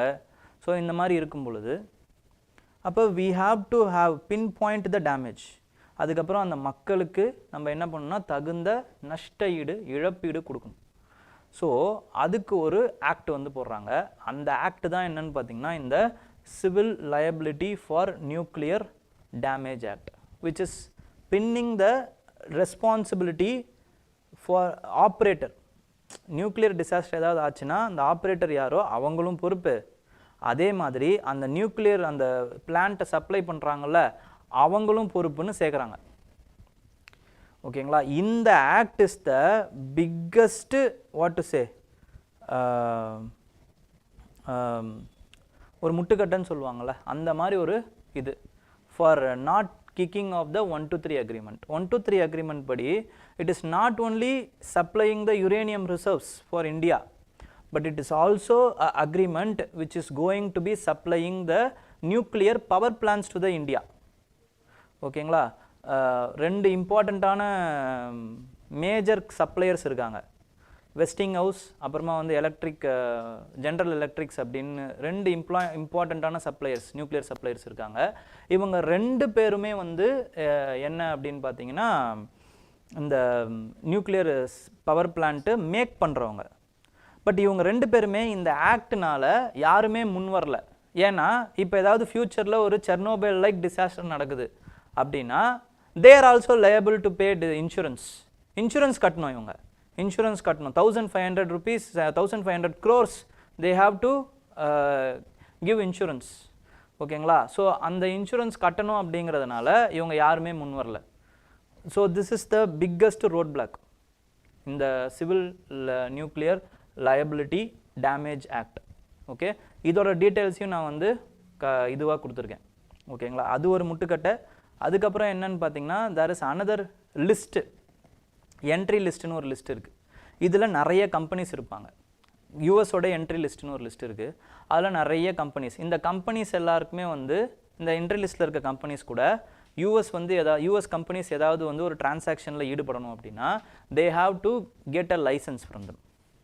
ஓகேங்களா. இந்த கம்பெனிஸ்லாம் யார் அப்படின்னா they are also dealing with the other enemy countries companies. For example Russia கூடயும் இவங்க டீலிங்கில் இருக்காங்க. அப்போ இவங்க கூடயும் டீலிங்கில் இருக்கும்போது இவங்க கிட்டேருந்து வாங்குகிற டெக்னாலஜி ரஷ்யாவுக்கு லீக் ஆகிறதுக்கு நிறைய வாய்ப்பு இருக்குது. அந்த மாதிரியான லிஸ்ட்டில் இருக்கக்கூடிய கம்பெனிஸை தான் வந்து என்ட்ரி லிஸ்ட்டில் வைப்பாங்க. ஸோ இதுவுமே ஒரு இம்பார்ட்டண்ட்டான ஒரு முட்டுக்கட்டையாக இருக்குது ஃபார் யூஎஸ் கிவிங் அந்த 123 அக்ரிமெண்ட்டை ரியலைஸ் பண்ணுறதுக்கு. அதே மாதிரி ஃப்ரான்ஸுமே வந்து இந்த சிவில் லயபிலிட்டி நியூக்ளியர் இந்த இன்சூரன்ஸ் ஆக்டை டேமேஜ் ஆக்டை வந்து மறுபரிசீலனை பண்ண சொல்லி கேட்டுக்கிட்டு இருக்காங்க. ஓகேங்களா. இதுதான் விஷயம் போயிட்டுருக்கு. ஸோ இந்த ஆக்டை வச்சு கேட்குறதுக்கு, இந்த ஆக்டில் ஏதாவது ஒரு கொஷின் கேட்குறதுக்கு நிறைய வாய்ப்பு இருக்குது. இதுதான் அந்த act, civil liability for nuclear damage act. ஓகேங்களா. And there is with respect to international convention there is an umbrella convention on supplementary compensation. India is a signatory of this convention and it has also ratified it. சிக்னட்ரியாகவும் இருக்குது, ratify 2016 பண்ணியிருக்காங்க. ஓகேங்களா. Next ஃப்ரான்ஸோட influence in West Asia has been going down அப்படின்ட்டு வந்து சொல்லிகிட்டு இருக்காங்க. ஏங்கிறத பார்ப்போம். இந்த வெஸ்ட் ஏஷியா பற்றிலாம் நம்ம ஏன் சார் படிக்கணும்னா இதில் இருந்தால் கொஸ்டின் வருது. ஃபிலிம்ஸில் மாலி பற்றி, அப்புறம் வந்து சஹேல் ரீஜன் என்ன அப்படின்னு போன வருஷம் வந்து கொஸ்டின் வந்துச்சு. சஹேல் அலையன்ஸ் பற்றி கொஸ்டின் வந்துச்சு. ஸோ இது எல்லாமே வந்து இந்த வெஸ்ட் ஏஷியன் கண்ட்ரீஸ்லாம் நடக்குது. ஏன் சார் இது வந்து ரொம்ப ஹாட் டாப்பிக்காக இருக்குன்னா because terrorism, insurgency, political instability இது எல்லாமே இந்த வெஸ்ட் ஏஷியன் கண்ட்ரீஸோட பின்னி பிணைஞ்சதாக இருக்குது. ஓகேங்களா. அது என்னென்ன வெஸ்ட் ஏஷியன் கண்ட்ரீஸ் அப்படின்னு பார்க்கும்போது சாடு, அப்புறம் வந்து சேஹல், ஓகேங்களா, மாலி, அப்புறம் வந்து நைஜர், புக்கர்னோ ஃபாசோ இப்படின்னு நிறைய வெஸ்ட் ஏஷியன் கண்ட்ரிஸ் இருக்குது. இது எல்லாமே வந்து ஃபார்மல் காலனிஸ் ஆஃப் ஃப்ரான்ஸ். அப்போ ஃப்ரான்ஸ் என்ன பண்ணுறாங்க அப்படின்னு பார்த்தீங்கன்னா இந்த கண்ட்ரிஸ்க்கெலாம் இண்டிபெண்டன்ஸ் கொடுத்தாலுமே they are maintaining some set of soldiers in this countries. ஓகேங்களா. For having the influence on them with economically, socially, political influence பண்ணுறதுக்காக அங்கே வந்து அவங்களோட சோல்ஜர்ஸை வச்சுருக்காங்க. இப்போ ஒவ்வொரு சோல்ஜர்ஸ் ஒவ்வொரு இதுவாக எடுத்துகிட்டு வராங்க. ஸோ இந்த கலோனியல் அந்த மைண்ட் செட்டோட வச்சுருக்காங்கல்ல, இந்த இதுக்கு பேர் என்ன சொல்லுவாங்க அப்படின்னு பார்த்தீங்கன்னா ஃப்ராங்கா ஃப்ரிஸ்கோ அப்படின்னு சொல்லுவாங்க. ஃப்ராங்கா ஃப்ரிஸ்கியூ. franca fresco, which is nothing but colonial pact. Independence கொடுக்கும்போதே they will have a pact with that independent country where they will maintain some influence economic. So நீ ஏன் கூட தான் வந்து எக்கனாமிக்கலாக வந்து ஏதாவது வாங்கணும், you have to be dependent on me அப்படிங்கிற மாதிரி. ஃபார் எக்ஸாம்பிள் இப்போ நம்ம பூட்டான் கூட போட்டு வச்சுருக்கோம்ல, இப்போ ஏதாவதுன்னா கூட you have to consult me அப்படிங்கிற, militarily I will give you protection, you don't have to have any military அப்படின்னு நம்ம பூட்டான் கூட போட்டு வச்சுருக்கோம். அந்த மாதிரி இவங்க இது மாதிரி பண்ணியிருக்காங்க. ஓகேங்களா, ஃப்ராங்கா ஃப்ரிஸ்கியூ இது பேர். அப்போ இந்த டேர்ம் என்னன்னு கேட்குறதுக்கு வாய்ப்பு இருக்குது. அண்ட் தென் சேகல் அப்புறம் ஐவரி, கோஸ்ட் ஐவரியில் ஆப்ரேஷன் பார்கேன் அப்படின்ட்டு வந்து ஒரு ஆப்ரேஷன், அதுக்கு இவங்க they have sent some soldiers. இதுவும் ஒன்றும் இல்லை, இன்சர்ஜென்சியை ஃபைட் பண்ணுறதுக்கு தான். ஓகேங்களா, to fight the insurgency since 2014 அவங்க இருக்காங்க. 2022 இந்த operation has been shut down. ஓகேங்களா, ஸோ இது ஃபஸ்ட்டு விஷயம். இப்போ எதுக்காக இந்த இதெல்லாம் பண்ணுறாங்க அப்படின்னும் போது, பிகாஸ் ஒரு ஃபாரின் சாயிலில் ஒரு ஃபாரின் மிலிட்ரியை நம்மளோட சாயிலில் வந்து நம்ம வச்சுருக்கிறதுங்கிறது நம்மளோட சாவர்னிட்டிக்கு it is against a thing. So it is not compatible with the sovereignty, national sovereignty கூட இல்லை. அதனால் நீங்கள் வெளில போங்க, ஃபஸ்ட்டு விஷயம். செகண்ட் வந்து என்ன அப்படின்னு பார்த்தீங்கன்னா, இவங்க இருந்துமே இன்சர்ஜென்சிலாம் குறையல. அப்போ பப்ளிக்கும் என்ன பண்ணுறாங்கன்னு பார்த்தீங்கன்னா, இவங்க மேலே ஒரு வெறுப்பாகிறாங்க. இவங்க இருந்தும் வேஸ்ட்டாக இருக்க, நம்மளது அட்லீஸ்ட் நம்மளதை பார்த்துப்போம், இவங்க இருக்கிறதுனால தான் நம்ம பார்க்க மாட்டோம் அப்படிங்கிற அந்த பப்ளிக் நரேட்டிவ் இருக்குல்ல, it is against anti France. Next வந்து என்ன அப்படின்னு பார்த்தீங்கன்னா, வெஸ்ட் ஏஷியன் கண்ட்ரீஸுமே வந்து ஃப்ரான்ஸை தாண்டி பார்க்க ஆரம்பிச்சாங்க. They want to diversify there relationship. இன்னும் சொல்லப்போனால் ரஷ்யாவுடைய மிலிட்ரியாக இருக்கட்டும், ரஷ்யனுடைய மர்சனரிஸாக இருக்கட்டும், they want to get their help because of the sophistication, and also mainly they are not coming with the democratic values. Democratic, அப்போ ஃப்ரான்ஸ் என்ன பண்ணுறாங்கன்னா, நீங்கள் இதை பண்ணணுன்னா டெமோக்ரஸி, எலெக்ஷனை கொண்டு வாங்க, அதை கொண்டு வாங்க, இதை கொண்டு வாங்க அப்படின்றாங்க. இப்போ இந்த West Asian countries are ruled by the autocratic leaders. அப்போ அவங்க என்ன நினைக்கிறாங்கன்னா, இந்த மாதிரி டெமோக்ராட்டிக் வேல்யூஸ்லாம் நம்ம மேலே இம்போஸ் பண்ணாத ஒரு ஃபாரின் ஏஜென்சி ஏதாவது இருந்துச்சுன்னா அதை நம்ம வந்து யூஸ் பண்ணிக்கலாம் அப்படிங்கிற மாதிரி நினைக்கிறாங்க. ஸோ இது ஒரு இம்பார்ட்டண்ட்டான ரீசன். இந்த 3 இம்பார்ட்டண்ட்டான ரீசன் இருக்குங்க. So what does French withdrawal mean for the African countries அப்படின்னும் போது, it is the end of the France influence. France இன்ஃப்ளூயன்ஸோட எண்ட் ஆஃப் வெஸ்டர்ன் ஆஃப்ரிக்கா. அது அப்போ சரியாயிடுமா அப்படின்னு கேட்டிங்கன்னா, இப்போ டெரரிசம்லாம் சரியாகுமானா சரியாகாது, இன்னும் வேர்சன் தான் ஆகும். ஆல்ரெடி தே ஆர் இந்த டாப், இந்த இப்போ இருக்கக்கூடிய கண்ட்ரிஸ் இருக்குல்ல, they are the top 3 ranked countries இந்த குளோபல் டெரரிசம் இண்டெக்ஸ். இந்த இண்டெக்ஸை கேட்குறதுக்கு வாய்ப்பு இருக்குது. ஏன்னா 2024 GS2 டெரரிசம் பற்றின ஒரு கொஸ்டின் வந்துச்சு நமக்கு. அப்போ terrorism is an important topic with respect to இது UPSC. அப்போ இவங்களோட ரேடாரில் டெரரிசம் இருக்குது, அதனால் இந்த டெரரிசம் இண்டெக்ஸை பார்த்து வச்சுக்கோங்க. Index and report and indexes, இதிலிருந்து ஒரு கொஸ்டின் மேக்ஸிமம் இப்போலாம் 2 வருஷத்துக்கு ஒரு வாட்டி 3 வருஷத்துக்கு ஒரு வாட்டி தான் வருது. பட் இந்த வாட்டி வரணும் அப்படின்னா இந்த இண்டெக்ஸை கேட்குறதுக்கு வாய்ப்பு இருக்குது. குளோபல் டெரரிசம் இண்டெக்ஸ் 2024 வேணாம், global terrorism index it is released by institute for economics and peace. Global terrorism index, institute for economics and peace, ஞாபகம் வச்சுக்கோங்க. Okay, next with respect to other things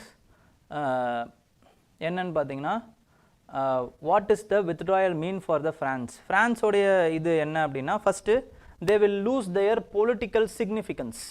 அப்போ அந்த வேர்ல்டு லீடர் அந்த ஒரு மாசான பிம்பம் இருக்குல்ல, இது எல்லாமே உடையும் ஃபர்ஸ்ட் ஆஃப் ஆல். செகண்ட் வந்து என்ன அப்படின்னு பார்த்தீங்கன்னா, அந்த ஃப்ரான்ஸுக்கு அவங்களுடைய அந்த fighter of terrorism, world terrorism அப்படிங்கிற அந்த ஒரு பேர் இருக்குது, அந்த பேருமே வந்து உடையறதுக்கு வாய்ப்பு இருக்குது. இந்த 2 விஷயம். Second, Europe as a whole என்ன ஆகும் அப்படின்னு பார்த்தீங்கன்னா, Europe as a whole will decline. அவங்களுடைய அந்த யூரோப் தான் ஒரு பெரிய ஒரு பிம்பம் இருக்குல்ல, அந்த பிம்பமும் உடையறதுக்கு வாய்ப்பு இருக்குது. So this vacuum will be, military and economic vacuum will be filled by the 2 countries which is nothing but Russia and China. Military vacuum will be filled by Russia, economic vacuum will be filled by China அப்படின்னு வந்து இதில் சொல்கிறாங்க. ஓகேங்களா, so இதெல்லாம் தான் நீங்கள் ஞாபகம் வச்சுக்க வேண்டியது. ஸோ இந்த வித்ட்ராயல்னால இவ்வளோ விஷயங்கள் நடக்க போகுது. ஓகே, ஸோ வேறு எப்படியெல்லாம் கேள்விகள் கேட்கலாம் அப்படின்னா, which of the following West African countries were the former colonies of France? ஒரு 4 கண்ட்ரிஸை கொடுப்பாங்க. ஓகேங்களா, இந்த மாதிரியும் கேள்விகள் வர்றதுக்கு வாய்ப்பு இருக்குது. So Indian navy has finished the survey of Mauritius. INS Sarvekshak அப்படிங்கிற அந்த ஐஎன்எஸ் வெசல் என்ன பண்ணியிருக்குன்னா, it has completed the final phase of hydrographic survey. ஓகேங்களா, it has completed the final phase of hydrographic survey of Mauritius. Mauritius கிட்ட இதெல்லாம் இருக்குது அப்படிங்கிற மாதிரி கொடுத்துருக்காங்க. இது எதுக்காக யூஸ் ஆகும் அப்படின்னு பார்த்தீங்கன்னா, for their maritime infrastructure, development of maritime infrastructure, resource management, அதுக்கப்புறம் coastal development planning, இதெல்லாம் யூஸ் ஆகும் அவங்களுக்கு. And it will also increase the partnership between the India and Mauritius. Mauritius is also lately in news, so அதையும் ஞாபகம் வச்சுக்கோங்க. Mauritius அது எங்கே இருக்குது, அதோட கேபிட்டல் என்ன, ஓகேங்களா, issue between the Mauritius and Diego Garcia அந்த ஐலாண்ட், இதெல்லாம் ஞாபகம் வச்சுக்கோங்க. ஓகே,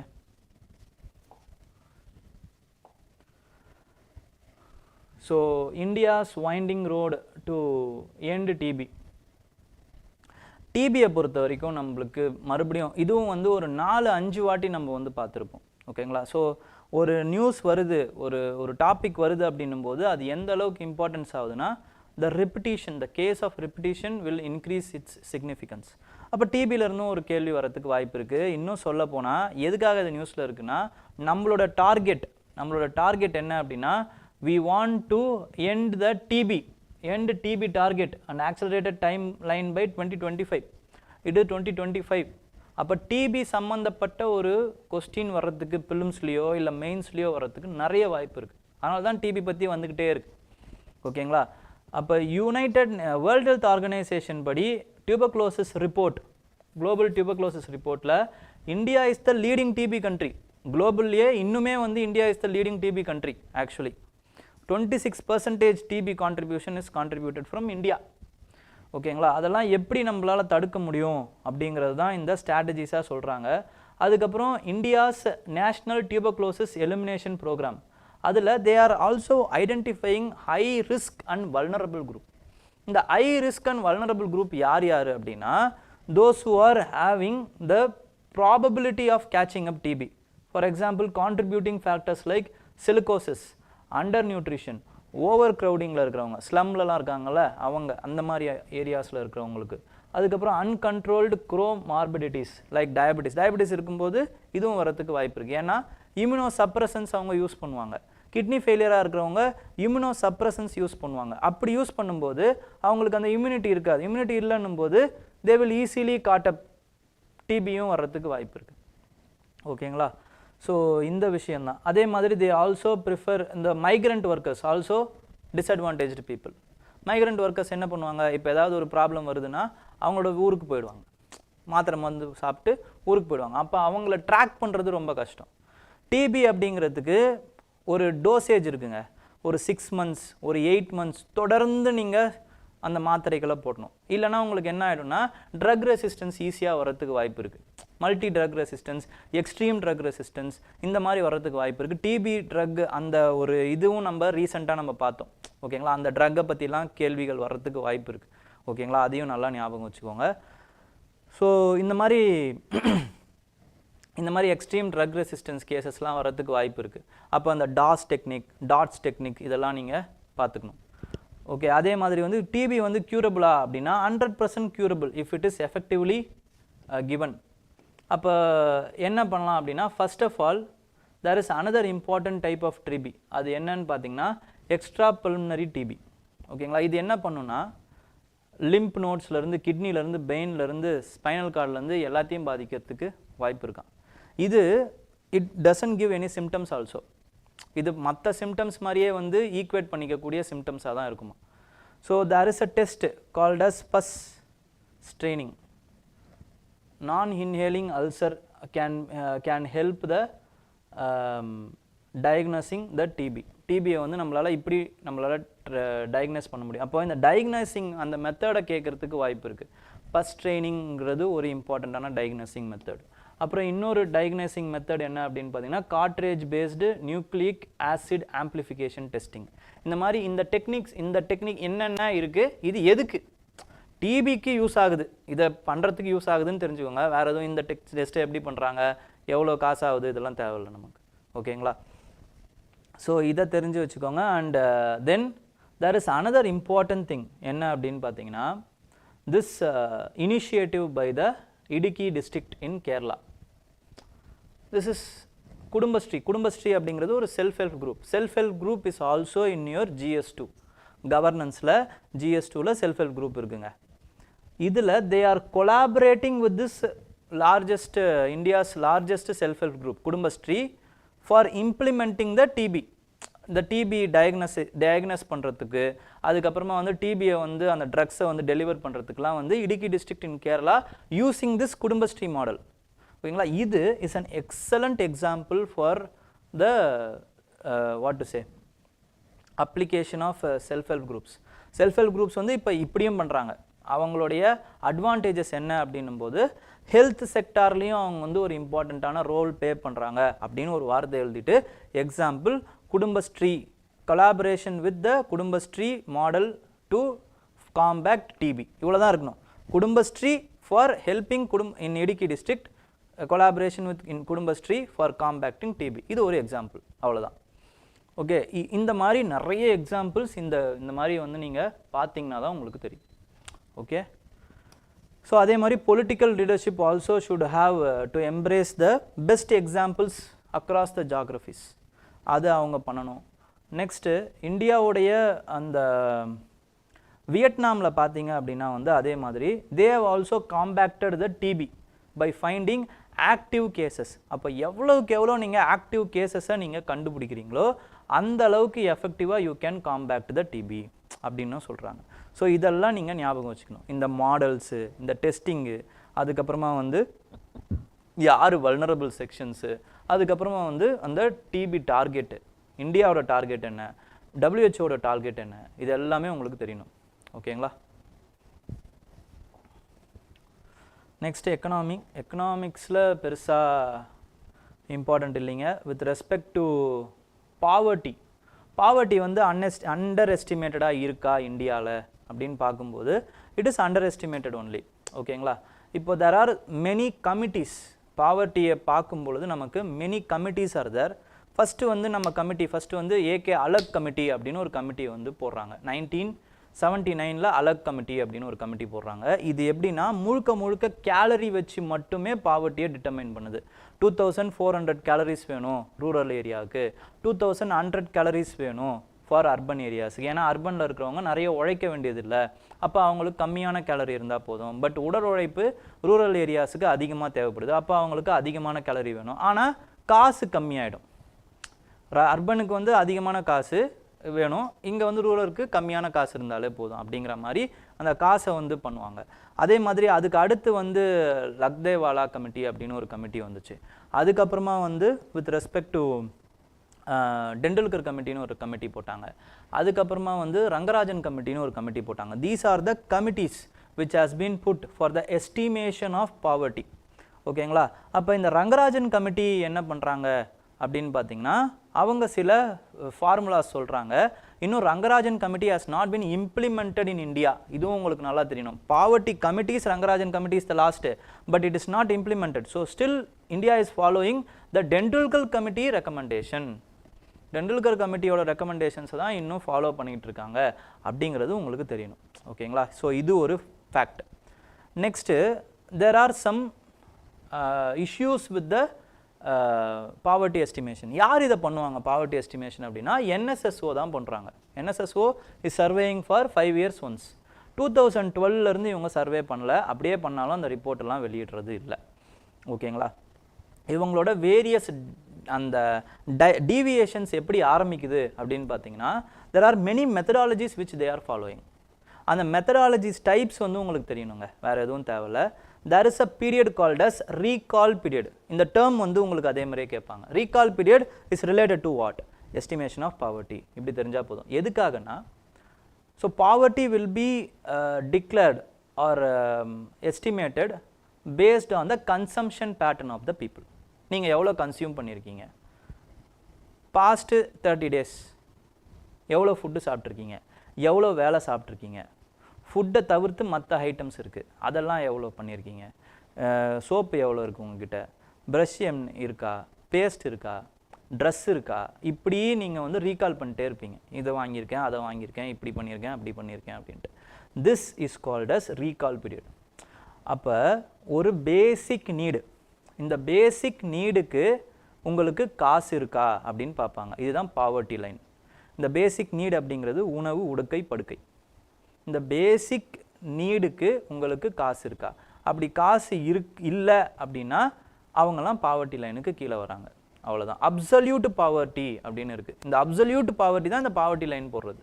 ரிலேட்டிவ் பாவர்ட்டி கிடையாது. ரிலேட்டிவ் பாவர்ட்டினா என்ன sir? Difference between the absolute poverty and relative பாவர்ட்டினா, இப்போ நடந்து போகிறவனுக்கு பைக்கில் போகிறவனே பணக்காரன், பைக்கில் போகிறவனுக்கு காரில் போகிறவன் பணக்காரன், காரில் போகிறவனுக்கு ஐ எண்டு கார் வச்சுருக்கவன் பணக்காரன், ஐ எண்டு கார் வச்சுருக்கவன் ஃப்ளைட்டில் போகிறவன் பணக்காரன். ஸோ இப்படி அந்த பாவர்ட்டி வந்து ரிலேட்டிவாக மாறிட்டே இருக்கும். It is based on the mind. அந்த பாவர்ட்டி நம்ம கணக்கில் எடுத்துக்கிறது இல்லை. பட் ஒரு மனுஷன் வாழ்கிறதுக்கு 3 வேளை சாப்பாடு தேவை, டீசெண்டாக வாழ்கிறதுக்கு போட்டுக்கிற துணி தேவை, he needs roof under roof above is head. இது யார் யாருக்கெல்லாம் அஃபோர்டு பண்ண முடியல, எவ்வளோ பேர் இருக்காங்க, இதுதான் அப்சல்யூட் பாவர்ட்டியோடைய இம்பார்ட்டன்ஸ். ஓகேங்களா? இதை ரீகால் பண்ண சொல்லி பார்ப்பாங்க. அப்போ அதில் நிறைய மெத்தடாலஜி இருக்குது.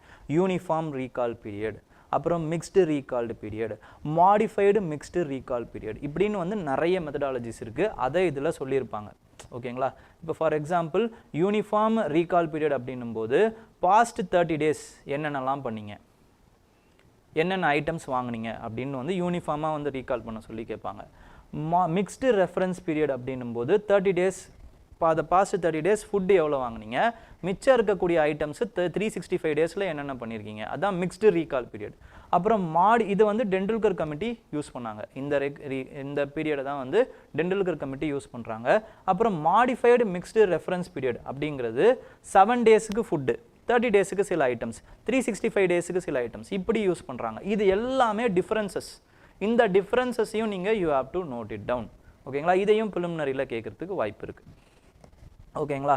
ஸோ இந்தந்த விஷயங்களால் தான் என்ன ஆகுதுன்னு பார்த்தீங்கன்னா, there is a deviation between the urban and, அதாவது வந்து estimation, poverty estimation and actual poverty.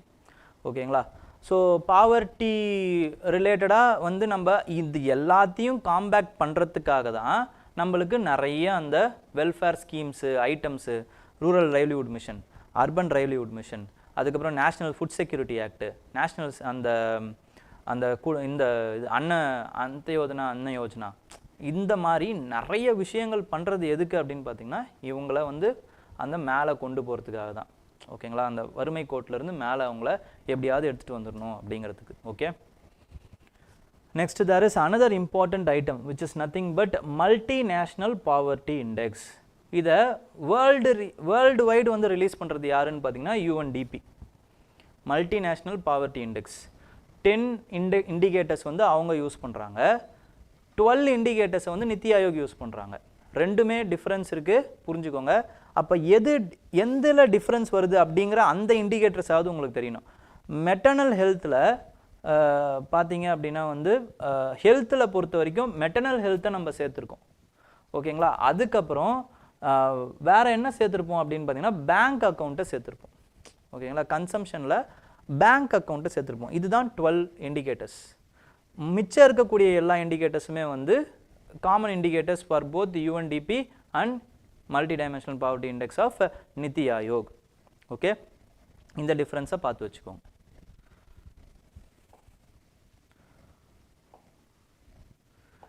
Next ஹிஸ்ட்ரியில் பொறுத்த வரைக்கும் ஃப்ரம் த ஆர்கைவ்ஸ், இது வந்து எந்த டைமில் வந்திருக்குன்னு பாருங்கள், 1975 வந்திருக்கு. Okay, January 1975. China extend the ping pong diplomacy அப்படின்னு ஒன்று வந்திருக்கு. பிங் பாங் டிப்ளமசின்றது ஒன்றும் இல்லை, டேபிள் டென்னிஸ். ஓகேங்களா? சைனா வந்து என்ன பண்ணியிருக்காங்கன்னா, அவங்களோட உறவை மேம்படுத்திக்கிறதுக்காக US கிட்ட, ஃப்ரான்ஸ் கிட்ட, இந்த மாதிரி யார் யாருக்கெல்லாம் வந்து அவங்க அகெயின்ஸ்டாக இருந்தாங்களோ அவங்களுக்குலாம் வந்து உறவை மேம்படுத்திக்கிறதுக்காக they will send their table tennis players. அந்தந்த இடத்துல வந்து டேபிள் டென்னிஸ் டோர்னமெண்ட்ஸ் நடக்கும். அந்த டைமில் 75ல் கல்கத்தாவில் இன்டர்நேஷ்னல் டேபிள் டென்னிஸ் டோர்னமெண்ட் நடந்திருக்கு.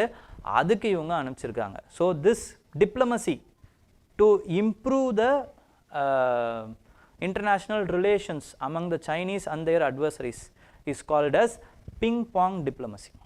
Okay, இதையும் நீங்க இந்த வேர்ட்ஸ் எல்லாம் நீங்க யூஸ் பண்ணிக்கலாம். ஓகேங்களா? நெக்ஸ்ட் தமிழ்நாடுல ஒரு இம்பார்ட்டண்டான நியூஸ் வந்திருக்கு. According to a report, this report is called as Antiquity of Iron, recent radiometrics dates from Tamil Nadu. Antiquity of Iron, recent radiometric dates from Tamil Nadu. இந்த Antiquity of Ironல நமக்கு என்ன தெரிஞ்சிருக்கு அப்படின்னு பார்த்தீங்கன்னா, the iron implements சிவகலை அப்படிங்கிற அந்த ஒரு ஏரியாங்க. அது வந்து எங்க இருக்கு அப்படின்னு பார்த்தீங்கன்னா சிவகலை பரம்பு. It is in the Thamirabarani வேலி, ரிவர் வேலி, தாமிரபரணி ரிவர் வேலி.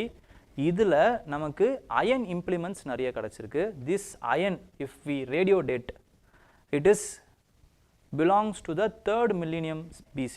அதாவது கிட்டத்தட்ட 5300 வருடங்களுக்கு பாரம்பரியமாக நம்ம வந்து அயன் ஏஜில் இருந்திருக்கோம் அப்படிங்கிறது நமக்கு தெரியுது. அயன் ஏஜில் இருந்திருக்கோங்கிறது பெரிய விஷயம். ஆக்சுவலாக iron age in north India starts from the Vedic civilisation. ஓகேங்களா? இண்டஸ் வேலி வந்து பிரான்ஸ் ஏஜ் தான். பிரான்ஸுக்கு அப்புறமா, ஏன்னா இண்டஸ் வேலி பீப்புளுக்கு அயன் இல்லை, ஆர்ஸ் இல்லை, இந்த ரெண்டு விஷயம் இல்லை. நம்மளுக்கு அயன் இருக்குது. மெகாலித்திக் பீரியட், மெகாலித்திக்லேயும் நமக்கு அயன் கண்டுபிடிச்சிருக்கோம். மெகாலித்திக் ஸ்டார்ட்ஸ் ஃப்ரம் 300ன்னு நினச்சிட்டு இருக்கோம். பட் சிவகலையில் நம்ம வந்து பார்க்கும்போது நமக்கு அந்த பரியல் ஏர்ன்ஸில் வி ஹவ் டிஸ்கவர்ட் அயன்ஸ். அந்த அயனை வந்து கார்பன் டேட்டிங் பண்ணும்போது it has been proven scientifically that இது 3000 BCE சேர்ந்தது அப்படிங்கிறத நம்ம கண்டுபிடிச்சிருக்கோம். அதுக்கப்புறம் அதில் பேடியும் இருந்திருக்கு, பேடி அஸ்க்கு அதெல்லாம் ரிமைன்ஸும் இருந்திருக்கு. அது வந்து ஒரு 1500 இயர்ஸ் முன்னாடி இருந்திருக்கு. ஓகேங்களா? அதுக்கப்புறம் வந்து these are the methodologies which we have used. Accelerated mass spectrography, அதுக்கப்புறம் ஆப்டிக்கலி ஸ்டிமுலேட்டட் லுமினசன்ஸ் அனாலிசிஸ், இதெல்லாம் நம்ம யூஸ் பண்ணியிருக்கோம். தீஸ் ஆர் த ஆர்கியாலஜிக்கல் டெக்னிக்ஸ்ன்னு தெரிஞ்சுக்கோங்க. That's all. These techniques are archaeological techniques for carbon dating, for realizing the real age of a product அப்படிங்கிறத தெரிஞ்சுக்கோங்க. வேறு எதுவும் தேவையில்லை. ஓகேங்களா? ஸோ இவ்வளோதாங்க. வேறு ஏதாவது டவுட்ஸ் இருந்தால் you can ask me. So successfully we have finished today's class also.